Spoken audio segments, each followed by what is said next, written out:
समर्थ. तुम्हा सगळ्यांच्या आपल्या स्वामी सूत्र व्लॉग या चॅनलवर मनापासून स्वागत. स्वामी भक्त हो. आज वार गुरुवार. तुम्हा सगळ्यांना शुभ गुरुवार. गुरुवार निमित्त स्वामींची कृपा तुमच्यावर सदैव राहो एवढीच स्वामींच्या चरणी प्रार्थना करते आणि आजचा संदेश काय आहे तेही सांगते. संदेश आपल्याला जाणून घ्यायचाच आहे, पण तत्पूर्वी एक सांगावंसं वाटतंय की आज फक्त गुरुवार नसून आज गुरु पुष्यामृत योग देखील चालून आलेला आहे आणि ह्या योगावर आपण जर हा संदेश ऐकला आणि त्याचं पालन करून जगण्याचा प्रयत्न केला तर निश्चितच आपल्या आयुष्याची भरभराट झाल्याशिवाय राहणार नाही. कारण गुरु पुष्यामृत योगावर आपण जे काही करतो त्याचं 10 पटीने फळ आपल्याला मिळत असतं. तर मग विचार करा, जर आपण आज स्वामीमय होण्याचा प्रयत्न केला तर ते आपल्याला या जन्मात नाही तर पुढचे जे काही जन्म आपल्याला लाभणार आहे त्या प्रत्येक जन्मामध्ये त्याचं फळ आपल्याला मिळत राहणार आहे आणि त्यामध्ये सातत्याने वाढही होणार आहे. तर असो स्वामी भक्त हो, आजचा संदेश ऐकायचाच आहे, पण तत्पूर्वी स्वामींना एकच सांगावंसं वाटतंय की स्वामी तुम्हीच आमचे दत्त दिगंबर. स्वामी तुम्हीच आमचे दत्त दिगंबर. गुरु माऊली तुम्ही औदुंबर. गुरु माऊली तुम्ही औदुंबर. तुम्हीच देवा धरती अंबर. तुमची सेवा आता घडो निरंतर. तुम्हीच देवा धरती अंबर. तुमची सेवा आता घडो निरंतर. स्वामी तुमच्या विना हे आयुष्य व्यर्थ. तुमच्या विना हे आयुष्य व्यर्थ. तुम्ही आहात म्हणून या जीवनाला अर्थ. तुम्ही आहात म्हणून या जीवनाला अर्थ. स्वामी भक्त हो, बोला श्री स्वामी समर्थ. श्री स्वामी समर्थ. तर चला जाणून घेऊया स्वामी महाराज आज आपल्या भक्तांना काय सांगत आहे. स्वामी महाराज आपल्या प्रत्येक भक्ताला सांगतात, अरे आमच्या मार्गात येणं हे कोणाच्याही भाग्यात नसतं. आमचे आणि आमच्या भक्तांचे पूर्वजन्मीचे ऋणानुबंध असावे लागतात, तेव्हाच या गोष्टी घडतात. आणि जर तू आमच्या मार्गात आहे तर नक्कीच तू भाग्यवान आहे. अरे मागच्या जन्मीचे तुझे पुण्य म्हणून या जन्मातही आमचा सहवास तुला लाभलेला आहे.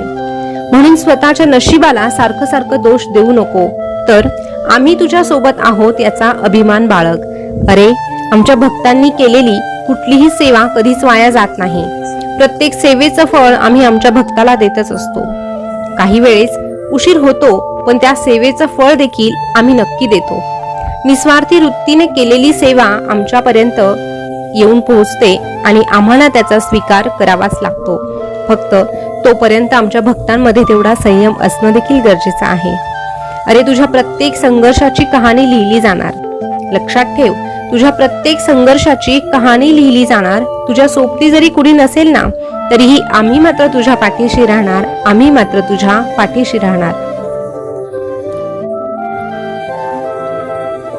फक्त तुझ्या आयुष्याचा एक नियम ठेव. सरळ बोल, स्पष्ट बोल, खरं बोल आणि समोर बोल. म्हणजे जे लोक तुझे असतील ना ते तुला समजून घेण्याचा प्रयत्न करतील आणि तुझ्या सोबत राहतील. पण जे तुझा फक्त कामापुरता वापर करून घेत असतील ना ते मात्र आपोआप दूर होतील. आणि ते दूर गेल्याने तू फार मनाला लावून घेऊ नकोस. अरे अशा लोकांची गर्दी तुझ्या जवळ नसेल ना तेव्हाच खऱ्या अर्थाने तू तुझं आयुष्य शांततेत जगू शकतो. अरे हे आयुष्य आहे. प्रत्येक गोष्ट तुझ्या मनासारखी घडत नाही. नशिबात एखादी गोष्ट नाही म्हणून आयुष्यभर दुःखी राहण्यापेक्षा समाधानी कसं राहायचं याचा विचार कर. आणि ज्याला समाधानी राहता येतं ना तोच आनंदाने हे आयुष्य जगू शकतो. एखादी गोष्ट तुला मिळत नाही, तुझ्या मनासारखी घडत नाही, तेव्हा तू फार चिडतोस, निराशही होतो. पण निराश होऊ नको, हताश होऊ नको आणि चिडू देखील नको. अरे जेव्हा तुझ्या मनासारखं घडत नाही तेव्हा त्यामध्ये देखील तुझं भलं लपलेलं असतं. हे तुला कळतच नाही. पण तुझ्यासाठी काय योग्य आहे आणि काय अयोग्य आहे हे तुझ्यापेक्षा आम्ही जाणतो. तुझं भविष्य तुझ्यापेक्षा आम्हाला ठाऊक आहे. आणि म्हणूनच तू निश्चिंत राहा. ज्या गोष्टी तू बदलू शकत नाही त्या बदलण्याचा प्रयत्न तू करू नकोस. त्या गोष्टी तू आमच्यावर सोपव आणि निश्चिंत राहा.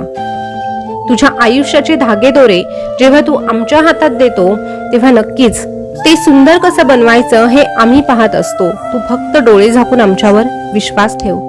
अरे एखाद्या गोष्टीसाठी जर तुला खूप वाट पाहावी लागत असेल ना तेव्हा नक्कीच तुला जे मिळणार आहे ते सर्वोत्तम असतं.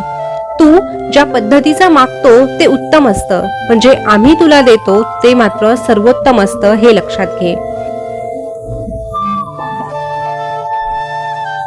एवढा विश्वास जरी तू आमच्यावर ठेवला ना, तरीही आम्हाला देखील खूप प्रसन्न वाटतं. अरे, जेव्हा आमचा भक्त आमच्यावर डोळे झाकून विश्वास ठेवतो, तेव्हाच खऱ्या अर्थाने आमची लीला सुरू होते, आमचे चमत्कार सुरू होतात. जेव्हा तुझ्या नशिबाची बेरीज चुकायला लागते ना, तेव्हा तुझ्या आयुष्यातून माणसांची वजाबाकी आपोआप होऊ लागते. आणि मग अशा वेळेस तू एकटा पडतो आणि निराश होतो की तुझ्या आजूबाजूला कोणीही नाही. पण जेव्हा तुझ्या आयुष्यातून माणसांची वजाबाकी होऊ लागते, तेव्हाच खऱ्या अर्थाने आम्ही तुझ्या जवळ येत असतो. कारण जेव्हा आजूबाजूला कोणीही नसतं, तेव्हा फक्त परमेश्वर असतो. आणि जेव्हा तू आमच्याकडे बघतो, आमच्याकडे येतो, तेव्हा आम्ही तुझा हात हातात घेतो आणि तुझ्या ध्येयापर्यंत तुला नेऊनही ठेवतो. तू फक्त अशा वेळेस आमच्याशी प्रामाणिक राहा, निष्ठेने आमचा बनून राहा. तुझी इच्छा लवकर पूर्ण होईल अथवा ना होईल, तो तुझ्या कर्माचा भाग आहे. पण माणसापुढे जोडलेल्या हातांपेक्षा आमच्या समोर जोडलेले हात जास्त बळकट होत असतात आणि लढण्यासाठी तुला प्रेरणाही देत असतात. मग तू एकटा पडला तरीही प्रत्येक परिस्थितीला अगदी धीटाने सामोरं जाण्याची ताकद आम्ही तुला प्रदान करत असतो. फक्त वाईट परिस्थितीतही तू मात्र तुझे कर्म चांगले ठेव. कोणालाही न दुखावता जगणे याच्या इतके अतिसुंदर कर्म या जगात दुसरे कोणतेच नाही, हे लक्षात ठेव. झिजून गेलं तरीही चालेल, पण गंजून जाऊ नको. झिजून गेला तरीही चालेल, पण गंजून जाऊ नको. अडथळे काय रे, क्षणिक असतात. पण या क्षणात खचून न जाता उभं राहणं हेच खरं आयुष्य, हेच खरं आयुष्य. आणि हे आयुष्य जो जिद्दीने जगण्याचा प्रयत्न करतो, त्याची मदत आम्ही स्वतः करतो. अरे, जो झिजतो ना, तोच सर्वार्थाने चमकतो. म्हणून तुझ्यावर झिजण्याची वेळ येते, त्यासाठी तू दुःख मांडू नको, तू शोक करू नको. उलट तू जेवढा जास्त झिजणार आहे, तेवढाच तू चमकणार आहे, हे लक्षात घे.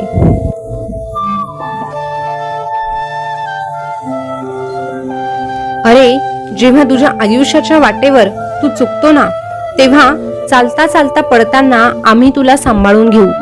गच्च दाटलेल्या गर्दीत तू जेव्हा हरवशील ना, तेव्हा एकटं पडताना आम्ही तुला सांभाळून घेऊ. दुःखाचा डोंगर तुझ्यावर कोसळताना आणि तू कोलमडताना आम्ही तुला सांभाळून घेऊ. आणि हे दुःख लपवण्यासाठी खोटं खोटं हसताना आणि नंतर खूप रडताना आम्हीच तुला सांभाळून घेऊ. फक्त आम्हीच तुला सांभाळून घेऊ, कारण आमच्या इतकं जवळचं तुझ्यासाठी कुणीही नाही. तू आमच्यावर भरोसा ठेव आणि तुझी व्यथा मांडण्यासाठी, तुझ्या इच्छा आकांक्षा सांगण्यासाठी हक्कानं आमच्याकडे ये.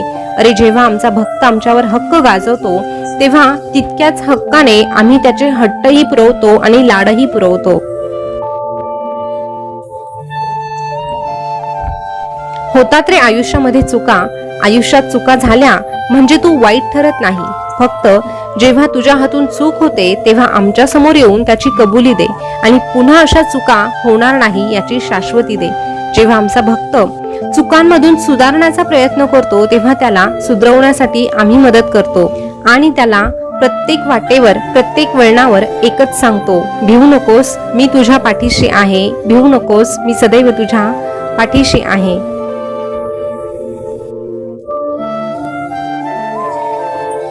स्वामी भक्त हो, आजचा स्वामी संदेश तुम्ही ऐकला असेल तर आजचा संदेश तुम्हाला कसा वाटला कमेंट करून नक्की कळवा. असेच नवनवीन स्वामी संदेश जाणून घ्यायचे असेल तर आपल्या स्वामी सूत्र व्लॉग या चॅनलला सबस्क्राईब करा. त्यासोबतच आपलं स्वामी सूत्र हे देखील एक चॅनल आहे, त्यावर रोजच्या रोज सेवा आणि उपाय येत असतात. ते देखील तुम्हाला बघायचे असतील तर आपल्या स्वामी सूत्र चॅनलला देखील सबस्क्राईब आवर्जून करा. पुन्हा भेटूया नवीन स्वामी संदेश घेऊन. तोपर्यंत स्वस्त रहा, मस्त रहा आणि आपले संदेश ऐकत रहा. धन्यवाद.